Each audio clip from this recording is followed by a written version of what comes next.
The wolf was still breathing when Autumn Haze found him beneath the lightning-split pines.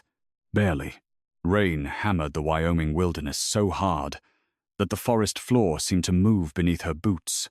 Mud ran in black streams down the slope. Wind tore through the lodgepole pines with the sound of distant gunfire, and somewhere beyond the ridge, thunder rolled across the mountains like something enormous, waking beneath the earth. Autumn crouched beside the animal, one gloved hand hovering near his blood-darkened fur. The wolf was young, perhaps 3 years old, grey-backed, long-legged, powerful even while dying. A steel cable had cut deep into his hind leg, but the snare was not what frightened her. 3 small wounds marked his shoulder, clean entry points. Precise grouping, not hunting ammunition. Autumn had spent 9 years as a game warden. She had seen wounds from rifles, shotguns, handguns, poachers' traps, and careless tourists who believed the wilderness existed for their entertainment. These bullets were different. Armor-piercing fragments glinted beneath the torn muscle, military grade. The wolf lifted his head weakly and bared his teeth. "I know," Autumn whispered. "I'm not your friend." His amber eyes remained fixed on hers. "But I'm the only one you have." She cut the cable with heavy bolt cutters and wrapped the animal in her emergency blanket. As she worked, a faint mechanical sound drifted through the storm. Not thunder. An engine. Autumn froze. The nearest public road was 12 miles away. No one should have been this deep inside the protected sector after midnight. She reached for the radio clipped to her jacket. Static answered. Then, a beam of white light swept through the trees. Autumn dragged the injured wolf behind a fallen trunk and lowered herself beside him. Her fingers closed around the grip of her service pistol, though every instinct told her that whoever had fired those bullets carried something far more dangerous. Voices moved below the ridge. Men. At least 4. "Track ends here. Find the animal." "And the ranger?" A pause. Then another voice answered. "If she saw anything, she doesn't leave the mountain." Autumn's heartbeat slammed against her ribs. The wolf trembled beside her, his breath coming in wet, shallow bursts. She should have retreated. She should have moved uphill, reached the emergency lookout, and waited for sunrise. Instead, she looked into the animal's fading eyes and understood that he had already survived one execution. She would not leave him for another. Autumn lifted the emergency blanket around his body, gathered his weight against her chest, and moved through the trees. Behind her, the white searchlights divided the forest. A bullet struck the trunk beside her head. Bark exploded across her face. Autumn ran. She crossed the slope blindly, half carrying, half dragging the wolf as gunfire cracked through the storm. Her boots slid in mud. A branch tore her cheek. The animal growled in pain, but she did not release him. She knew every trail, every ravine, every hidden wash of that wilderness. She descended into a narrow creek bed and followed the rushing water until the lights vanished behind the ridge. Then the forest changed. Black shapes appeared between the trees. Men in tactical clothing. More of them. Autumn raised her pistol. The nearest man lowered his weapon immediately. Warden Hayes. Her breath stopped. Headlights came alive beyond the pines. 3 black SUVs stood on an abandoned logging road that had not been used in 20 years. Their polished surfaces reflected lightning. The vehicles looked impossible there. Luxury machines placed inside a world of mud, rain, and ancient trees. A rear door opened. The man who stepped out wore no rain jacket, only a black wool coat over a dark suit, as though storms were inconveniences meant for other people. He was tall, broad-shouldered, and unnervingly calm. Rain darkened his hair and traced the hard lines of his face. He did not glance at the armed men or the weapons aimed into the forest. He looked only at Autumn. Then at the bleeding wolf in her arms. Something cold entered his expression. Not disgust. Recognition. "Give him to my medic," he said. Autumn tightened her hold. "Who are you?" The stranger walked toward her. His men watched him with the stillness of soldiers awaiting orders. The man stopped close enough that she could see a pale scar disappearing beneath his collar. Roman DeLuca. The name hit her harder than the thunder. Everyone in law enforcement knew it. Roman DeLuca controlled ports, construction companies, shipping firms, casinos, private security networks, and enough politicians to make investigations disappear before they began. Reporters called him a businessman. Federal agents called him the most dangerous organized crime figure in the country. The people who feared him simply called him Roman. Autumn raised her pistol higher. His gaze dropped briefly to the weapon. He did not appear concerned. "Your men shot this wolf," she said. "No. You expect me to believe that? I don't care what you believe yet." His answer was quiet, almost emotionless. Then another shot echoed from the ridge. Roman moved before Autumn registered the sound. He seized her around the waist and pulled her against him as the bullet shattered the SUV window behind them. His body turned, shielding hers completely. His men opened fire toward the mountain. The forest erupted with muzzle flashes. Roman's hand pressed firmly against the back of Autumn's head. His coat surrounded her with the scent of rain, smoke, and cedar. "Stay down," he said against her hair. She shoved against him. "The wolf. My medic has him." Only then did Autumn realize that someone had taken the animal from her arms. Roman guided her behind the armored SUV while his security team advanced through the trees. The gunfire ended almost as quickly as it had begun. Rain filled the silence. Autumn pulled away and aimed her pistol at Roman's chest. He looked at her with an expression that was neither anger nor amusement. It was assessment. "You have 5 seconds to explain why armed men are shooting at me in my own district." Roman removed his coat and placed it over her shoulders. She nearly threw it back. Then she noticed the blood on his shirt. A thin line spread beneath his ribs. The bullet meant for her had grazed him. "You're hurt. It's irrelevant. It's not irrelevant if you bleed to death while I'm questioning you." His eyes held hers. For one strange second, the storm seemed quieter. Roman stepped closer and pulled the coat closed at her throat, his knuckles brushing the skin beneath her jaw. "My family is hunting you, Autumn." She stiffened at the use of her first name. "And this forest," he continued, his voice lowering, "is now their forbidden zone." 3 days later, Autumn discovered that the wilderness no longer belonged to the public. At least, not according to the documents waiting on her desk. The park had not technically been sold. Federal wilderness could not simply be purchased, but a complex emergency conservation agreement had transferred management of thousands of surrounding acres, access roads, private inholdings, ranger facilities, and neighboring timberland to a corporation called North Star Environmental Defense. The transaction had been approved with impossible speed. Every public trail within 20 miles of Autumn Station was closed due to a fabricated contamination risk. Private security checkpoints appeared overnight. Helicopters monitored the ridgelines. Satellite phones replaced damaged radio towers. The outside world was locked out, and Autumn was locked in. She stood behind the wooden desk inside her ranger cabin, staring at Roman through the smoky morning light. He had arrived alone. At least, he appeared alone. Autumn had already spotted 2 men hidden among the trees and another near the creek. Roman wore a charcoal sweater beneath his black coat. No tie, no visible weapon. The simplicity made him seem more dangerous, not less. "You cannot buy a national forest," she said. "I didn't. You bought everything around it." "Yes, you closed the roads." "Yes, use stationed mercenaries around government land. Security contractors.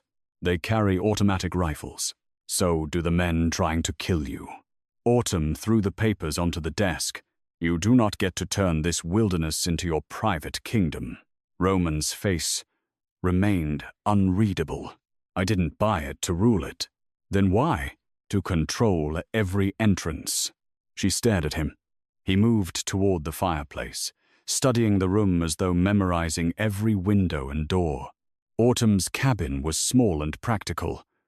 Wooden walls, iron stove, narrow kitchen, emergency maps, wildlife photographs, and books stacked around a worn leather chair. Roman looked out of place among those ordinary things. Yet he also looked as if he had been searching for this place for years. "The wolf survived," he said. Autumn's anger faltered. "Where is he?"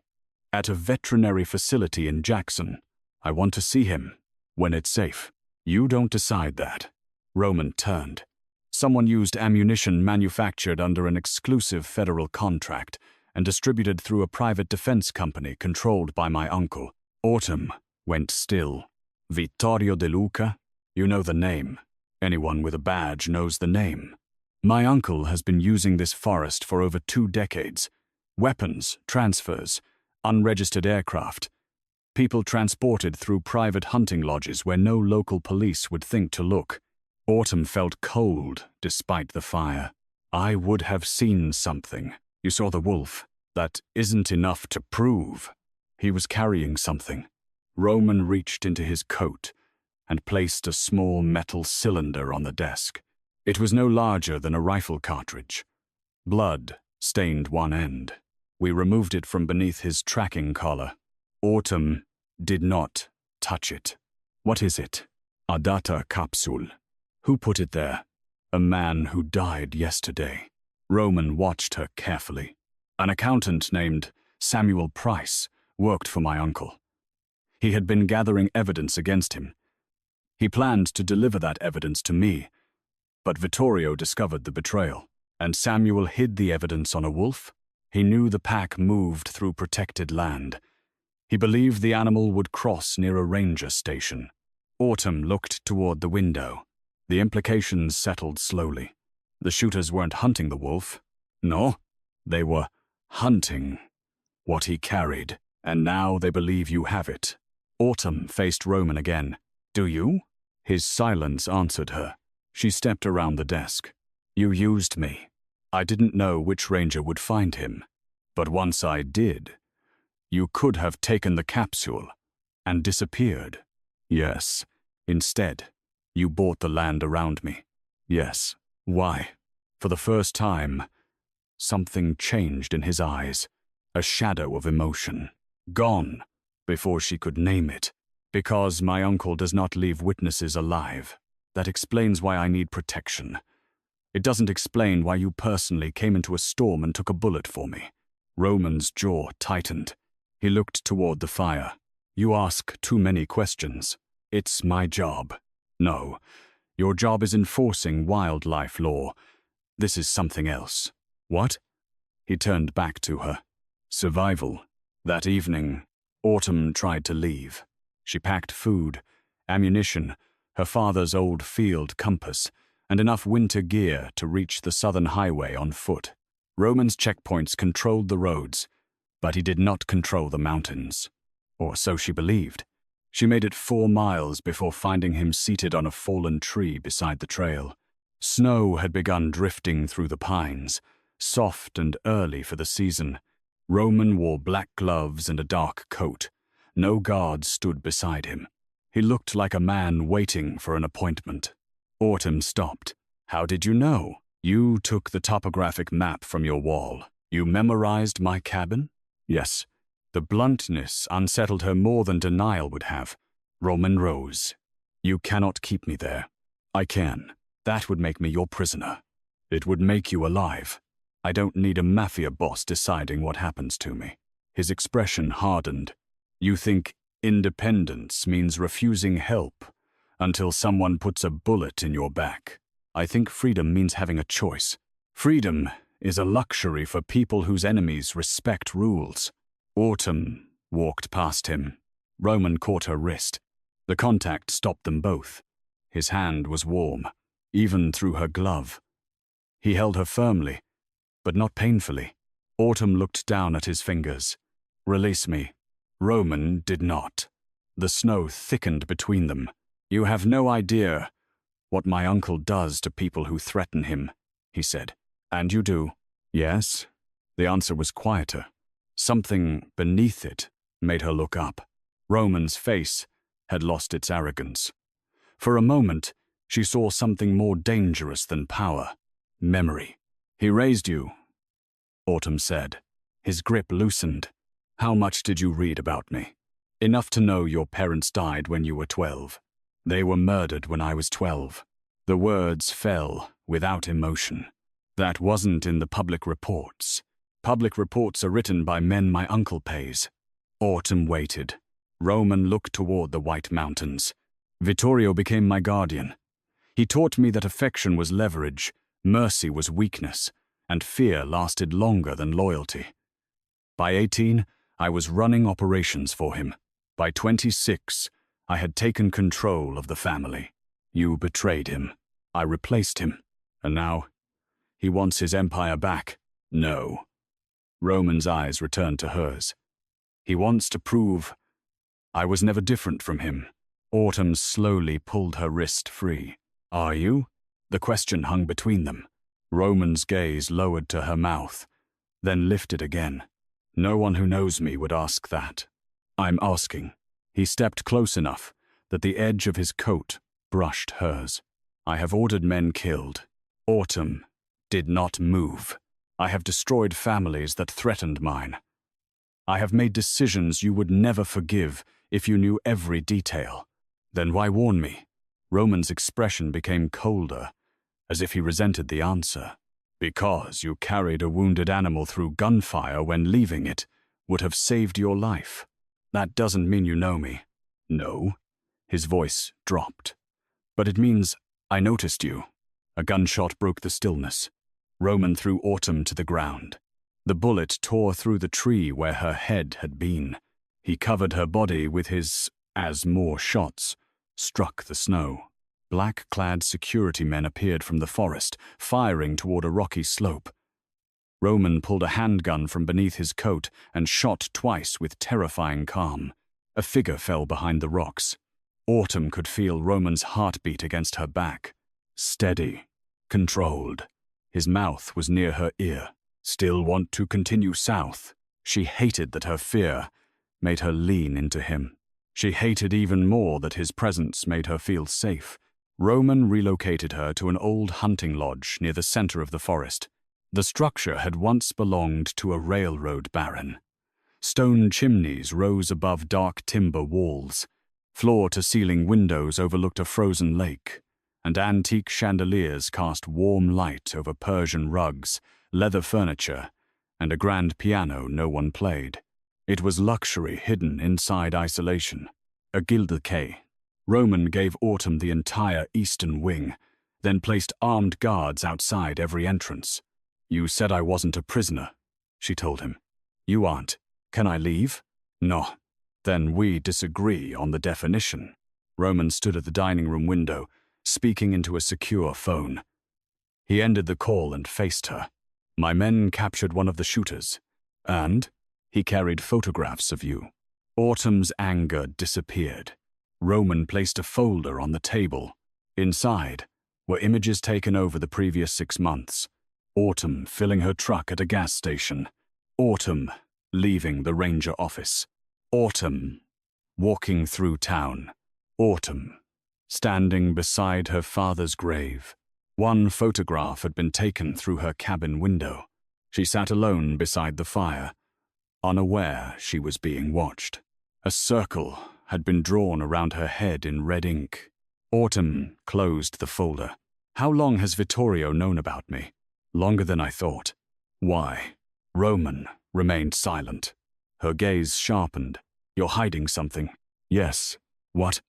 "Something that will make you stop trusting me." "I don't trust you now." His eyes held hers. "That is no longer entirely true." The certainty in his voice angered her because it was accurate. She trusted him in gunfire. She trusted him when footsteps sounded outside the lodge. She trusted that he would place his body between hers and danger without hesitation. That was not the same as trusting his heart, but it was close enough to frighten her. "What are you hiding, Roman?" Before he could answer, the windows exploded. Men descended from the roof on cables. Roman pulled Autumn behind the stone fireplace as bullets tore through the dining room. Chandeliers shattered. Glass rained over the long wooden table. His security team returned fire from the hall. Roman pressed a gun into Autumn's hand. "Stay behind me. I know how to shoot. I know. Then stop treating me like luggage." Despite the chaos, something almost like approval entered his face. They moved together through the corridor.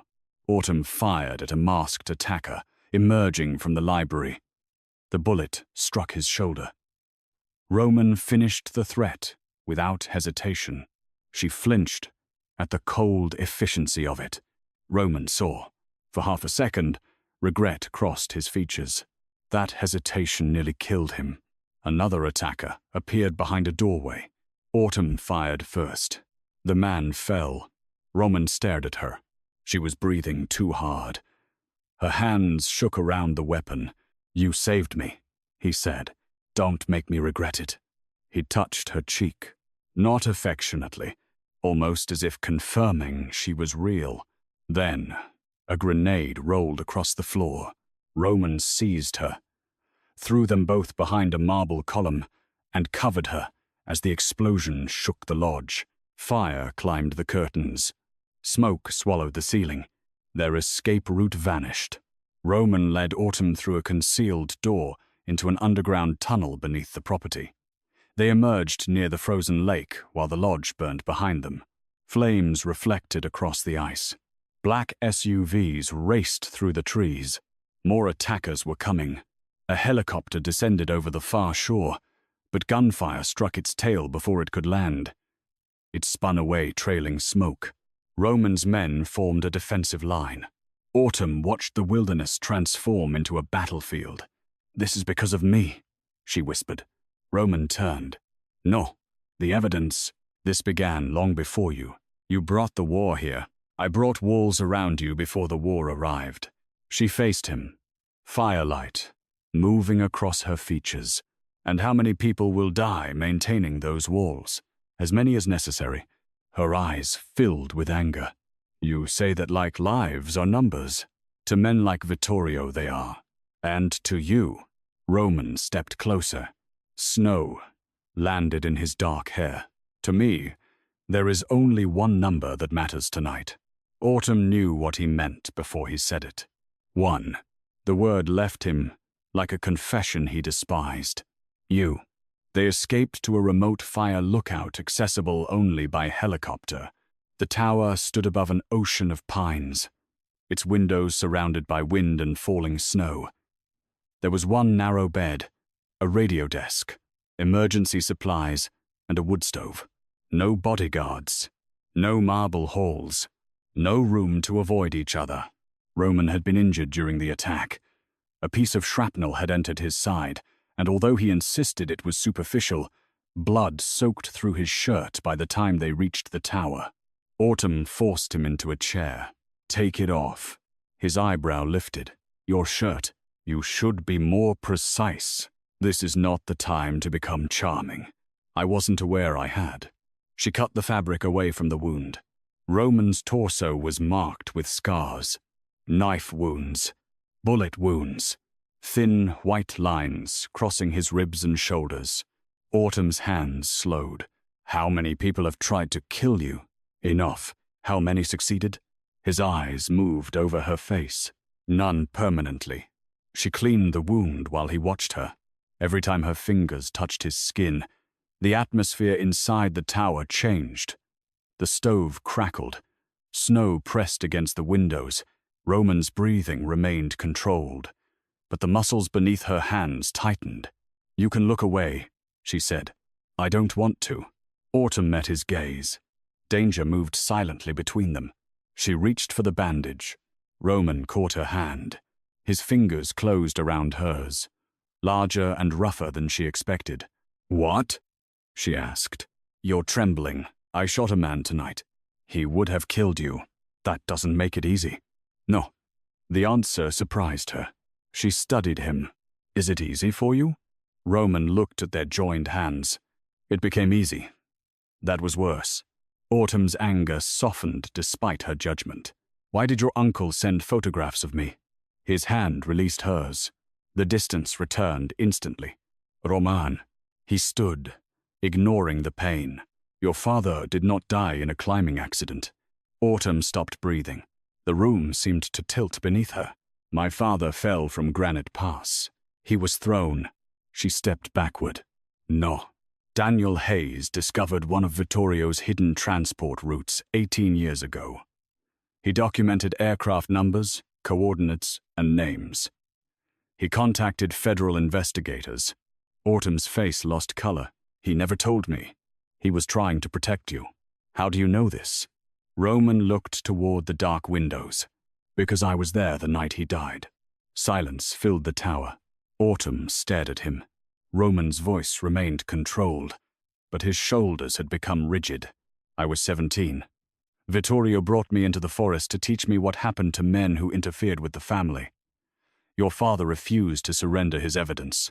You watched him die." "Yes." The word broke something inside her. Autumn crossed the room and struck Roman across the face. He did not stop her. She struck him again. "You knew who I was." "Yes." "When you came to my cabin?"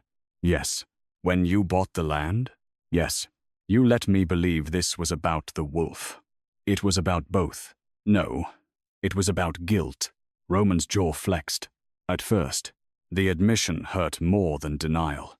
Autumn's eyes burned. "You watched me bury him. I was across the cemetery." She remembered the photograph in Vittorio's folder.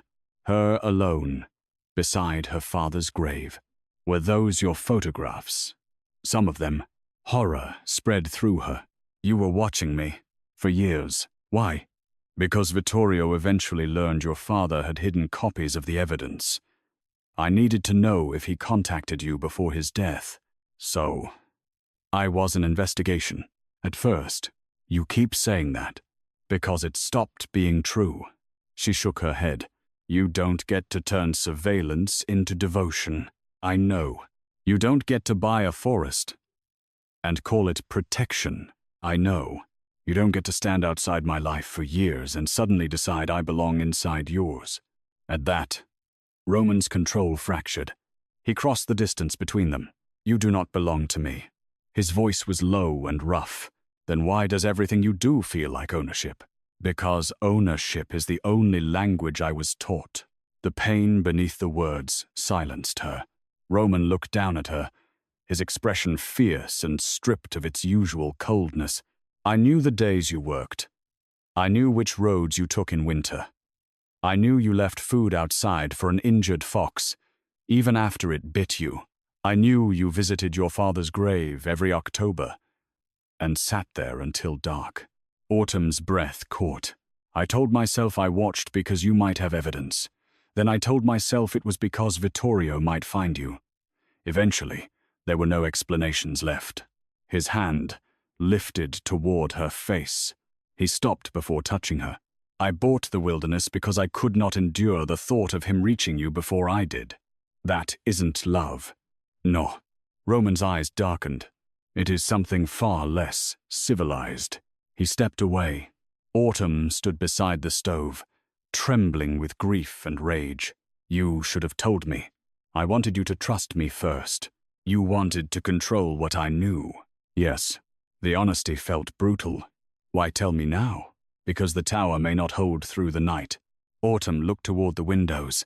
Far below, lights moved through the trees. An army was climbing the mountain. Roman contacted his men by radio. Vittorio's forces had destroyed 2 security stations and taken control of the western access road. A winter storm prevented aircraft from reaching the tower.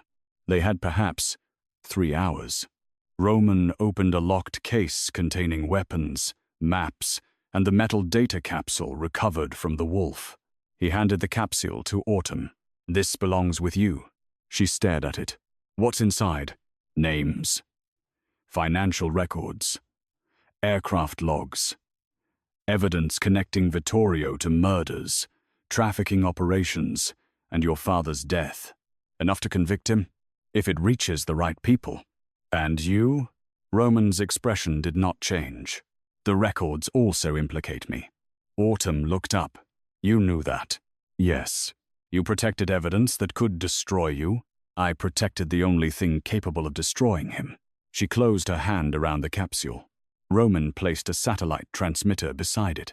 "When the storm clears, climb to the northern antenna and send the file." "What will you do?" "Lead them away." "No. It is the only option. You bought an entire wilderness to keep me alive. And now you plan to walk into the forest and die? I don't plan to die. You plan everything. Don't lie to me now." Roman loaded a magazine into his handgun. Autumn stepped in front of the door. "You said I ask too many questions." "You do. Then answer this one. Did you ever intend to survive this?" He said nothing. Her throat tightened. This fortress was never only about keeping Vittorio out. It was designed to trap him inside. "Yes? You brought every enemy you have into one isolated area, cut off their exits, and made yourself the bait." "Yes." "And me?" Roman's gaze moved over her face as though memorizing it. "You were the one part of the plan I could not calculate." The words nearly undid her. He reached for the door. Autumn caught his coat. Roman looked down at her hand. "If you go alone," she said, "I will follow you." "No. You can lock the door. I'll break a window. I'll restrain you. I'll fight you. You'll lose. Then you'll waste time. And your uncle will reach us sooner." A flicker of frustration entered his expression. Autumn stepped closer. "This is my forest. You may own the roads, the lodges, and every private acre surrounding it. But you do not know these mountains the way I do. I know enough. You know power. I know how to disappear." Their eyes held. At last, Roman handed her a second weapon. "Stay beside me. I don't take orders from you. Tonight you do." They descended from the tower through a maintenance hatch and followed a narrow ridgeline beneath the storm. Autumn led. She guided Roman through an old wildfire scar where fallen trees created natural barricades. They crossed a frozen creek, climbed a ravine, and reached a concealed ranger shelter built into the mountain. Inside, they found maps left by Autumn's father. She had not seen them since childhood. His handwriting covered the margins. Coordinates, flight paths, a repeated symbol, shaped like a broken crown. Roman recognized it.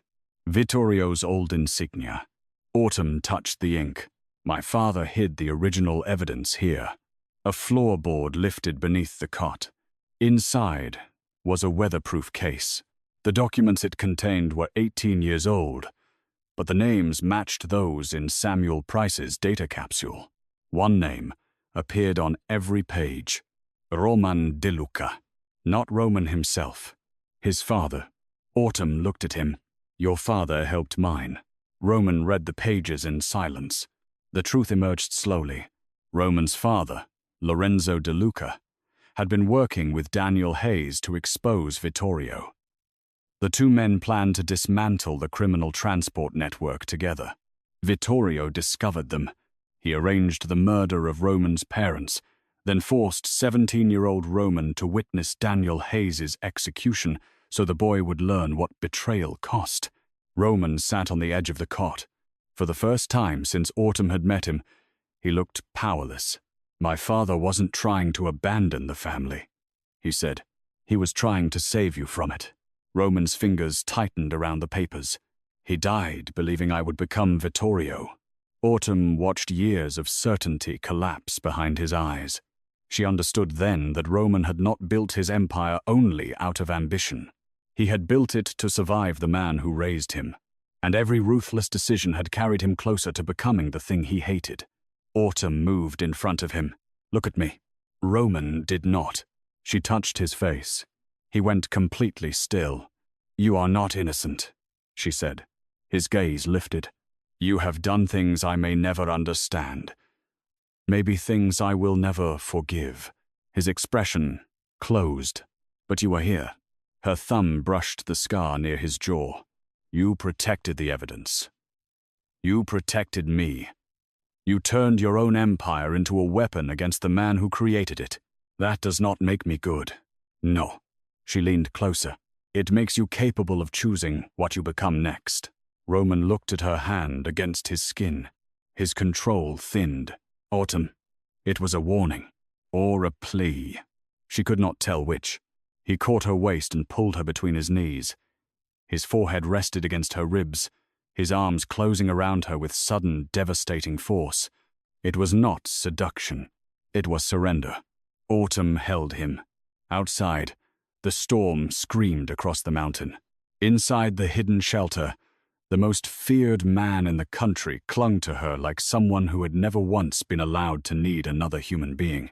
When Roman finally looked up, the emotion in his face frightened her more than his violence ever had. "If you die," he said, "there will be nothing left in me worth saving." Autumn's breath trembled. "That is too much to place on one person." "I know. You cannot make me responsible for your humanity." "I know. Then what are you asking?" Roman's hand moved to the back of her neck. For one selfish minute, he waited. The restraint mattered. Autumn lowered her mouth to his. The kiss began softly, almost cautiously. Then Roman stood and pulled her against him. Years of obsession, guilt, fear, and denial broke through at once. His mouth moved over hers with fierce control that was only barely control at all. Autumn gripped his coat, caught between the instinct to retreat and the deeper instinct to move closer. He stopped abruptly, his forehead pressed against hers. "You should hate me. Part of me does." His hand tightened at her waist. "And the rest?" Autumn looked into his eyes. "The rest is becoming a problem." A voice sounded outside the shelter. "Touching." Roman turned, placing himself in front of Autumn. Vittorio DeLuca stood in the doorway. He was older than Roman, silver-haired and elegantly dressed beneath a winter coat. Two armed men flanked him. His smile carried no warmth. "My nephew finally found something he values more than power." Roman lifted his weapon. Vittorio's men aimed at Autumn. A silent calculation passed between uncle and nephew. Vittorio entered the shelter. "I wondered what kind of woman could make Roman spend half his fortune buying trees." Autumn kept the data capsule hidden in her sleeve. Vittorio's gaze moved to her. "You have your father's eyes. You remember him?" "I remember everyone who disappoints me." Roman's voice became lethal. "Look at her again, and you die." Vittorio smiled. "There he is. The boy I raised." "You raised nothing.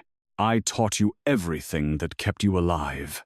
You murdered my parents. I freed you from weak people." Roman's face emptied of emotion. Autumn recognized the change. This was the man others feared.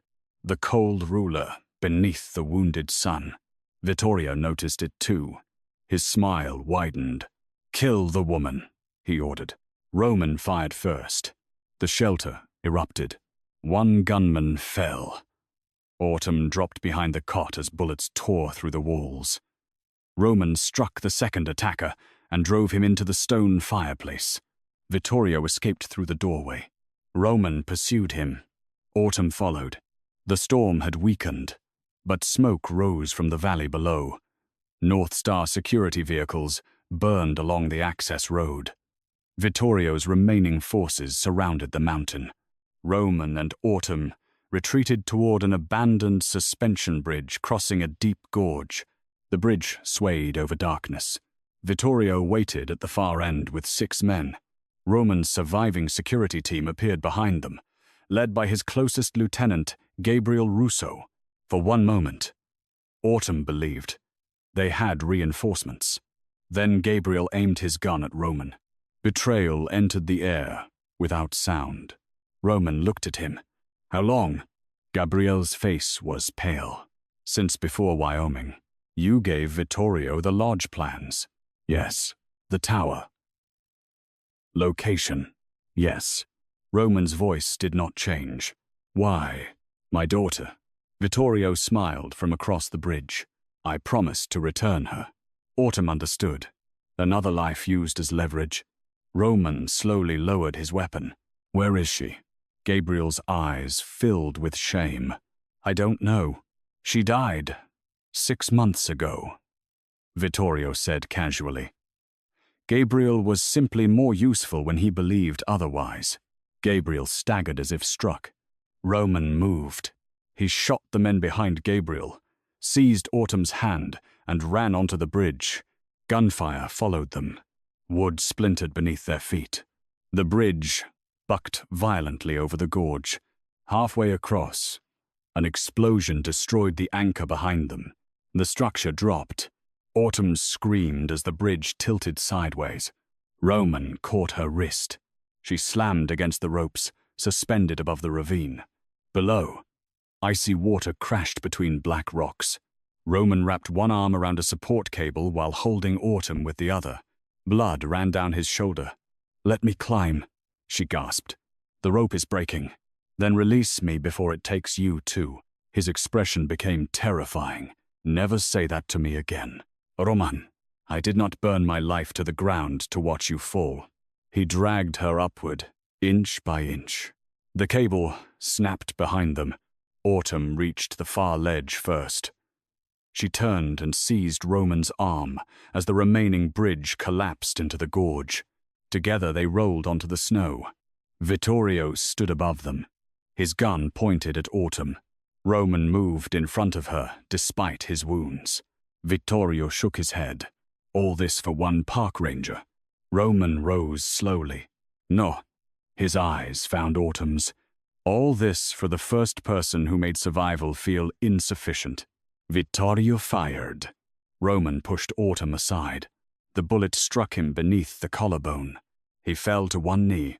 Something inside Autumn became perfectly still.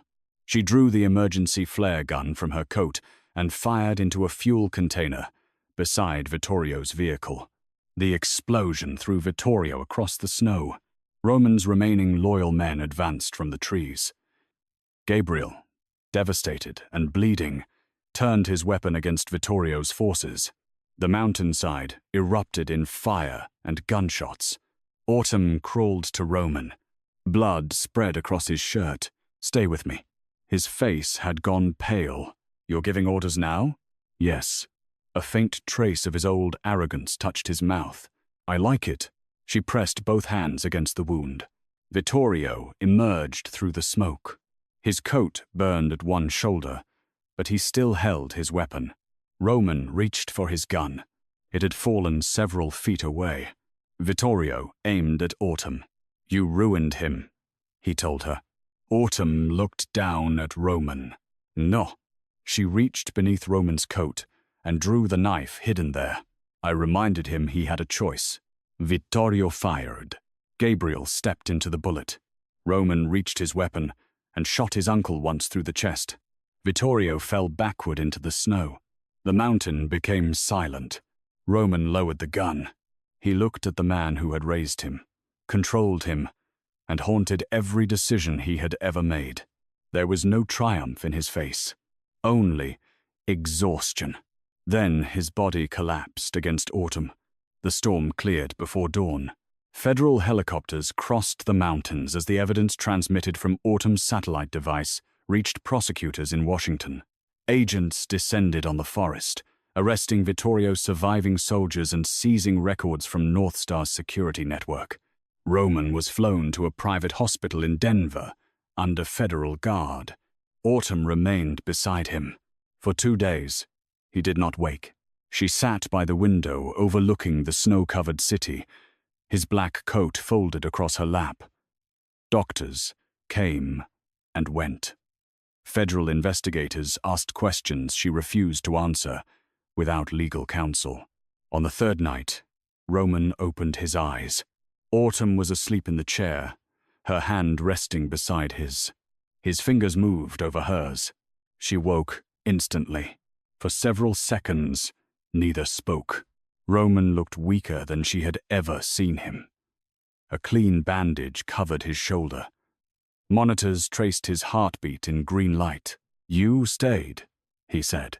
"You bought the hospital floor. It was crowded. There were 6 empty rooms. I dislike strangers. You have 12 armed men in the hallway. 11. One is pretending to be a nurse. He is not convincing." Despite herself, Autumn laughed. The sound surprised them both. Roman's gaze softened. Then reality returned. "The evidence implicates you," she said. "I know. Federal prosecutors are preparing charges. I know.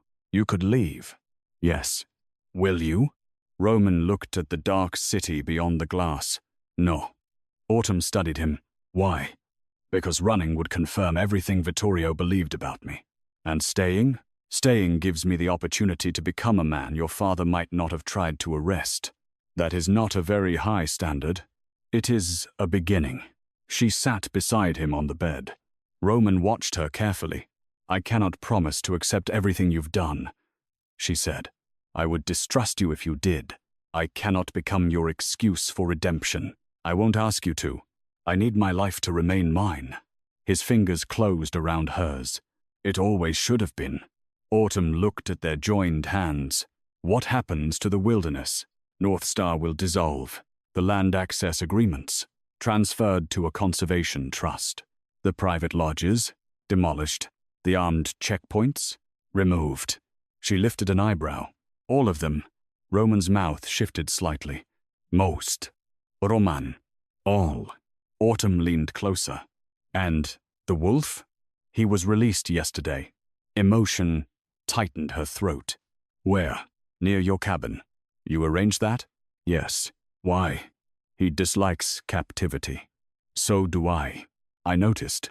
3 months later, the first snow of winter covered the restored wilderness. The public trails reopened. The helicopters disappeared. The armed patrols were replaced by wildlife researchers, federal officers, and conservation crews funded by assets seized from Vittorio's criminal network. Roman accepted a negotiated sentence after providing evidence against dozens of organizations connected to his uncle. He surrendered control of his criminal operations, liquidated companies built through illegal influence, and placed much of his remaining legitimate fortune into the Hayes Wilderness Trust. The courts restricted his travel while the cases proceeded. He chose Wyoming. Autumn suspected the decision had little to do with legal strategy. She returned to her ranger cabin on a quiet December evening. Smoke rose from the chimney. She stopped beside her truck. Roman stood on the porch. He wore a black wool coat and held 2 cups of coffee. No guards were visible, although Autumn knew at least one vehicle waited beyond the ridge. "You broke into a federal residence," she said. "The door was unlocked. It was locked. Then the lock was defective." She walked toward him. Snow fell between the pines. Roman handed her a cup. Autumn looked toward the tree line. A gray wolf stood at the edge of the clearing. His injured leg had healed. A new tracking collar rested around his neck. He watched them for several seconds, then disappeared into the forest. Autumn smiled. When she looked back, Roman was watching her.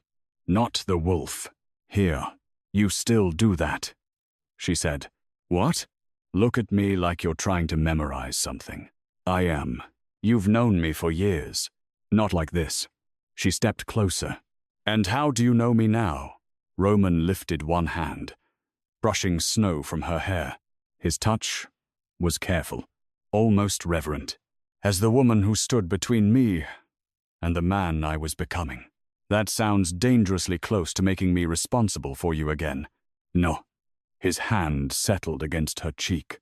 "You did not save me, Autumn." She searched his face. "You made me want to save myself." The truth of it moved through her slowly. Roman had not become gentle. The world still feared him. His voice could silence rooms, His name could still make powerful men nervous. Violence remained written into his instincts, and darkness remained part of what he was. But now it was not all he was. Autumn placed her hand over his heart. What happens when the federal case ends? I stay. What if I tell you to leave? I leave. The answer surprised her. And if I ask you to come back? I will already be waiting at the tree line. Autumn laughed, softly. Roman's expression warmed at the sound. Then he reached into his coat. She stiffened. He withdrew a small wooden box. "Do not panic," he said. That phrase has never prevented panic. Roman opened it. Inside was not a ring. It was her father's field compass, restored and polished, but still marked by years of use. Autumn touched it with trembling fingers. "Where did you find this?" "In the hidden shelter. It fell beneath the floorboards." She lifted the compass. The needle turned and settled north. Roman watched her, his usual composure giving way to something uncertain. "I cannot return what my family took from you," he said. "I cannot undo the years I watched from a distance, or the truth I withheld. But I can spend whatever remains of my life refusing to become the man who caused those losses." Autumn closed the box. "You make terrible apologies. I have limited experience. They usually include the words, 'I'm sorry.'" Roman's jaw tightened as though the phrase required more courage than facing gunfire. "I'm sorry." She waited. "For which part?" "All of it. That is not specific." His gaze narrowed. "You're enjoying this." "A little." Roman moved closer, surrounding her with warmth against the snow. "I am sorry I watched you without your knowledge. I am sorry I used protection as an excuse for control. I am sorry I knew the truth about your father and allowed you to trust me before telling you." His thumb brushed her lower lip. "And I am not sorry I bought every acre I could reach when I believed it might keep you alive." Autumn looked up at him. That was illegal, arrogant, and completely unhinged. "Yes, you turned a national forest into a fortress. Yes, you spent millions of dollars. More. Of course more." His mouth nearly curved. Autumn slid her arms around his neck. Roman became still. "You cannot own the wilderness," she whispered. "I know. You cannot own me. I know. But you can walk beside me." Something vulnerable entered his eyes. "For how long?" Autumn kissed him before answering. Roman's arms closed around her, but the embrace was no longer desperate. He did not hold her as a possession or a final defense against emptiness. He held her as a choice. Snow gathered across the cabin roof. The forest stretched endlessly around them, no longer a prison, no longer a battlefield, but something alive and untamed. Beyond the clearing, the healed wolf moved silently between the trees. Roman lifted his head and looked toward the wilderness. "For the rest of my life," Autumn said. His gaze returned to hers. "That may not be long enough. It will have to be." Roman touched his forehead to hers. "Then, I'll make it count." Far above them, the clouds opened. Moonlight spilled over the mountains, silvering the pines, the snow, and the quiet wooden cabin where a lonely game warden had once believed isolation was the same thing as peace. Autumn took Roman's hand and led him inside. He paused at the doorway, looking back toward the dark forest he had once tried to purchase, fortify, and command. Then he stepped across the threshold and closed the door behind him. For the first time in his life, Roman DeLuca left an empire outside and chose a home.